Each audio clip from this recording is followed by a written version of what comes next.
এরপরে প্রশ্ন হলো, কোনো মুসলিম মেয়ে যদি সাজসজ্জার অংশ হিসেবে সিঁদুর পরতে চান তাহলে তিনি পড়তে পারবেন কি না?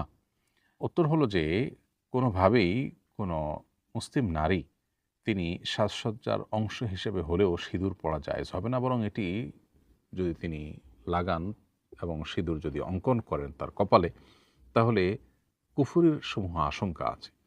কারণ সিঁদুর পরা হিন্দু নারীদের একটি তাদের শেয়ার, তাদের একটা নিদর্শন, একটা মার্কায় পরিণত হয়েছে। কোনো জিনিস যখন কোনো ধর্মের ধর্মীয় মার্কায় পরিণত হয় তখন সেটি ধারণ করাটা কুফুরে পর্যবসিত হতে পারে।